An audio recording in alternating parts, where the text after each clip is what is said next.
Répétez-pétasse. Oh, j'avais jamais remarqué que j'étais aussi beau de près. Grosse, très grosse vidéo. Une vidéo que j'ai préparée depuis très longtemps. Mais j'avais la flemme de la tourner. Simple, technique, mais souvent prêtant à confusion, car mal utilisé. Nous allons voir ensemble le langage du peintre. S'il y a bien une vidéo que tu dois regarder à présent et maintenant avant toutes les autres, c'est bien celle-ci. Je vais t'apprendre...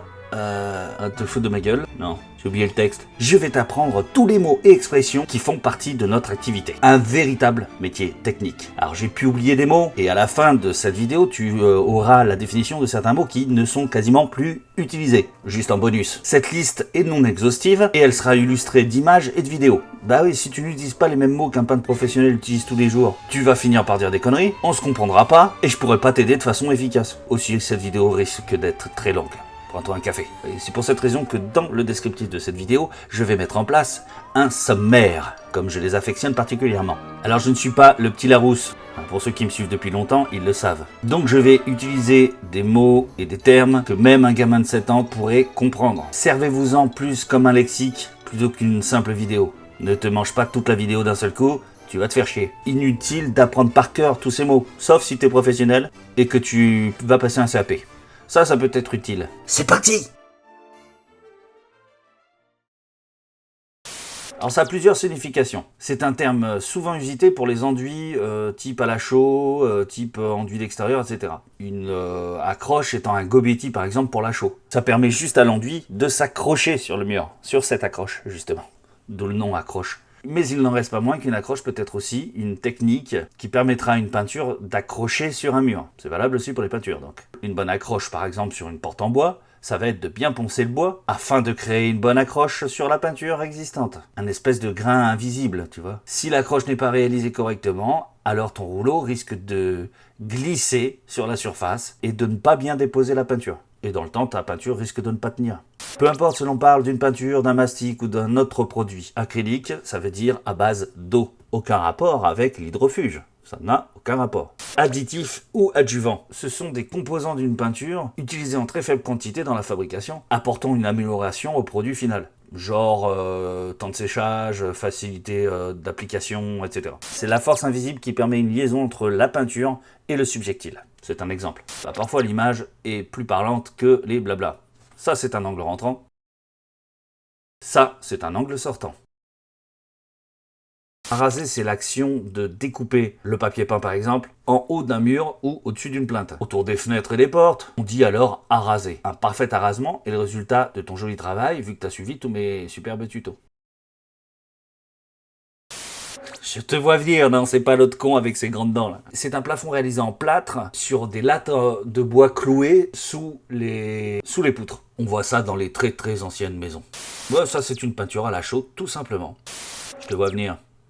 Le bain est un terme utilisé en fabrication de peinture, de papier peint, de sol aussi. En fait, les légères différences de teinte constatées entre le début et la fin de la production justifient un numéro de bain différent. Ce qui a pour conséquence de changer parfois le sens de pose d'un papier peint par exemple. On inverse les laits à la pose, un lait sur deux en fait, pour les papiers peints unis. Ou ça nous oblige à utiliser le même bain pour une même pièce, ou les deux d'ailleurs. Alors balève, ce sont les petites traces de coulure laissées par le ciment après avoir démoulé les planches de coffrage. T'as dû en voir quelques-unes normalement si t'es peintre pro. Non, ce n'est pas une bille. Ce sont les gros rouleaux de sol PVC. Bloquer le fond, c'est l'action de mettre une peinture, bien souvent une impression, sur un subjectile qui en a besoin. Les BA13 bruts, le plâtre brut, l'enduit de plâtre non peint, etc. Tout ça, on le fait avant la mise en peinture ou avant de réenduire. En bloquant le fond, tu rends le support non absorbant. Ce qui aura pour conséquence d'éviter le bullage, le cloquage, mais également d'éviter d'utiliser trop de peinture de finition qui coûte beaucoup plus cher qu'une peinture d'impression. Lorsque l'on doit découper plusieurs morceaux de vinyle par exemple, qui iront dans différentes pièces, mais qu'on n'a qu'une seule bille de sol. On réalise donc un capinage du WC, de la salle de bain, d'une chambre ou deux, dans un seul morceau de sol unique, 6 mètres par 12 par exemple. C'est pas une équipe de basket, non. Se dit d'une huile dans laquelle on a ajouté de la chaux. C'est le sens dans lequel les poils d'une moquette se couchent. C'est justement pour savoir dans quel sens on la pose. Pour composés organiques volatiles. J'ai d'ailleurs fait une très belle vidéo sur ça. Les coves sont contenues à l'origine dans des matériaux solides ou liquides qui ont des usages courants ou industriels. Certains coves ont des impacts directs sur la santé humaine. Plusieurs sont ainsi classés cancérogènes avérés, le benzène par exemple, ou probables, comme le perchloroéthylène, ou potentiels, le styrène notamment. Dans le bâtiment, toute peinture a un taux de cove. C'est l'angle rentrant formé par le haut du mur et celui du plafond.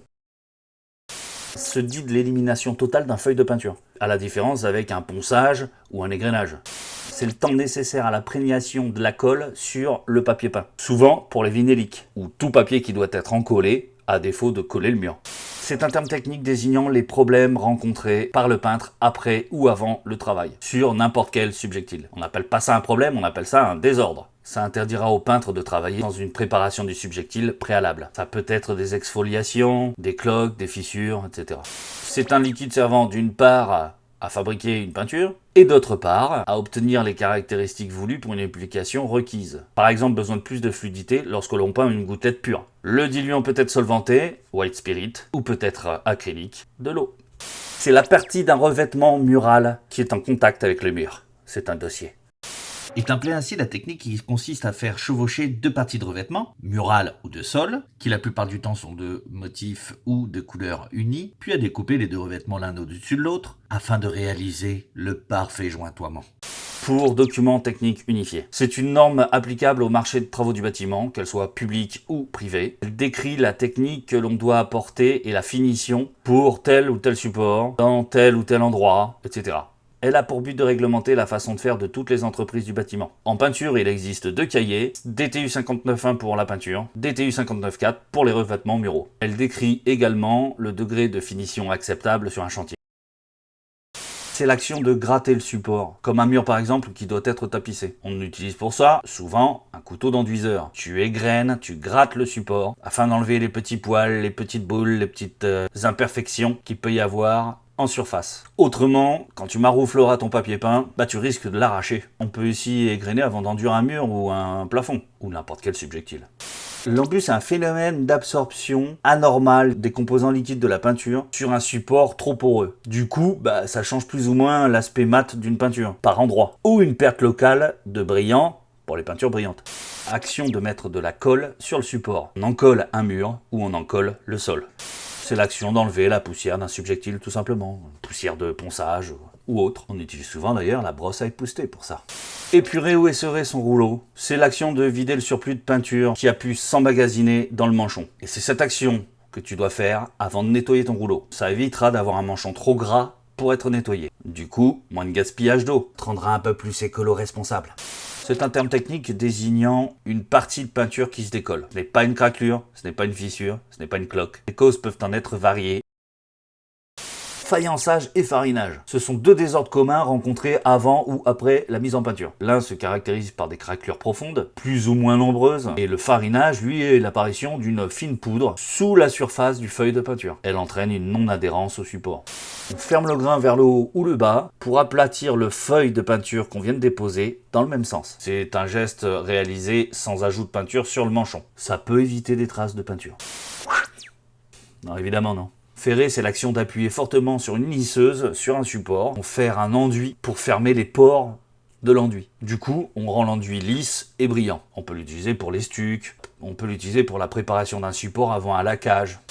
Le feuille de peinture, c'est la couche. Pourquoi on dit pas couche ? Certainement pour que ça ne prête pas à confusion avec la couche d'usure d'un sol vinyle ou la couche d'usure d'un papier peint, qui l'un comme l'autre ne sont pas des feuilles ou passes. Enduit de finition, c'est l'enduit le plus fin auquel le peintre a accès. Après un ratissage, il devra d'abord réaliser un rebouchage du mur. Et pour tout ratissage, une dernière passe d'enduit de finition pour avoir un aspect des plus propres. C'est aussi la meilleure façon d'avoir un plafond avec un aspect tendu le plus parfait. Il faut avoir une peinture qui se tend. Oui. Il faut avoir le bon rouleau. Oui. C'est appelé ainsi une ouverture longitudinale dont l'épaisseur est comprise entre 0,2 et 2 mm. C'est très petit. À ne pas confondre avec les micro-fissures, ou encore plus les lézardes. C'est l'action de délayer de l'enduit dans l'eau. C'est valable aussi pour nos amis les maçons avec du mortier. On dit qu'on obtient une gâche.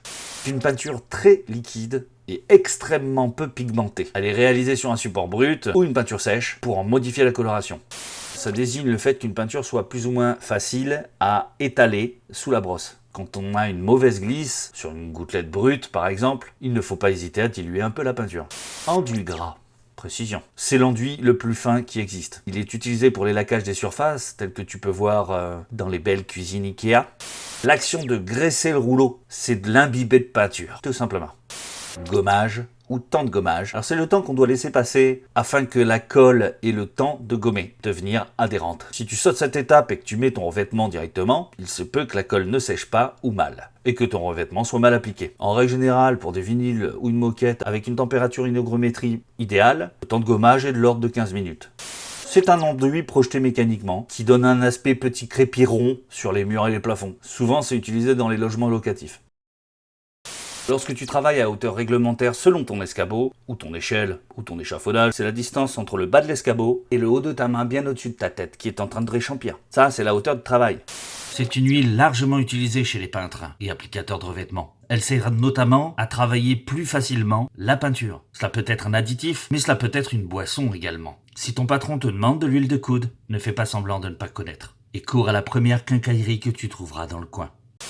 Hydrofugée ou hydrofugation. C'est l'action d'obturer les pores et des bétons afin d'en améliorer l'imperméabilité. Hygrométrie, c'est le taux d'humidité dans l'air.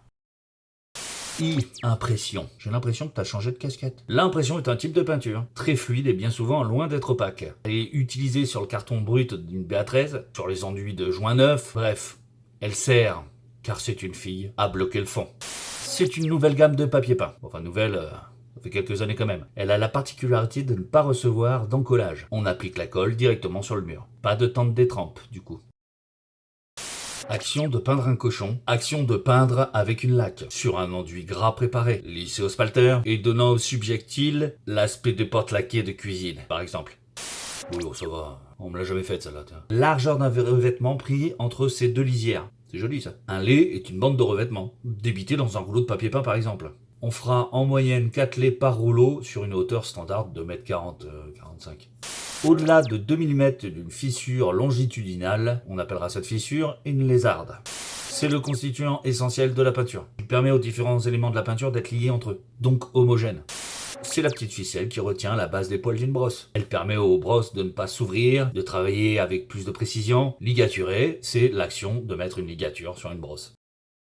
Je crois que je t'entends pas te moquer de moi. C'est le défaut d'aspect d'un feuille de peinture dû à un manque de matière sur le subjectile. Résultat, mauvaise opacité sur les endroits où on a fait des maigreurs. Ça risque de faire des belles traces. Faut pas être confondu avec le manque. Appelé par le commun des mortels le rouleau. Le manchon, c'est la partie de poil qu'il y a sur le rouleau, sur lequel vient s'enrouler avec amour la peinture. Aussi, le manchon est-il emboîté dans une monture. Oui, je sais que je te manque des fois. Je suis obligé de la faire de là. Le manque de peinture est tout simplement une zone que tu as oubliée. Ce n'est pas une maigreur, c'est un oubli. J'ai envie de dire que c'est plus grave, parce qu'il n'y a pas de peinture à cet endroit. C'est un grave défaut qui rompt l'homogénéité du feuille de peinture, appelé aussi manque de touche, de touch pour les Anglais. Tu rigoles moins là, hein? On maroufle le sol et les murs. C'est l'action de chasser l'air pris sous le revêtement. Ça aura pour objectif de bien coller le revêtement sur le subjectile. C'est l'action de protéger un subjectile ou une zone ou tout un sol, de le protéger des projections de peinture. Avant la mise en peinture par exemple. Et arrête de confondre mastic, acrylique et silicone. Mastic acrylique, c'est une base aqueuse, base à l'eau. L'acrylique peut être peint, mais il est relativement fragile face à la moisissure. Tu ne le mettras pas autour d'une baignoire, d'un lavabo, d'un évier, c'est trop humide pour lui. En revanche, ça ira très bien pour la finition autour des portes, des cadres de fenêtres, au-dessus des plinthes en bois. Le mastic silicone, alors lui au contraire de l'acrylique, il est super costaud. Le seul problème, c'est qu'il ne se peint pas. Il sent très fort, et il est difficile à nettoyer si tu commences à baver partout. Je te conseille donc de l'utiliser avec du scotch de masquage. C'est lui qu'il te faut pour les endroits les plus humides de ta maison, autour des douches, autour des lavabos, autour des baignoires. Et des jacuzzis pour les plus riches. Ne t'amuse pas à mettre ça autour des fenêtres, tu seras embêté pour repeindre. Conclusion, le mastic est souvent sous forme de cartouche. Il peut être acrylique ou silicone. Ne confonds plus ces trois mots. C'est des fissures longitudinales dont l'épaisseur est inférieure à 0,2. Autant dire un poil de cul. Autant dire un poil de barbe.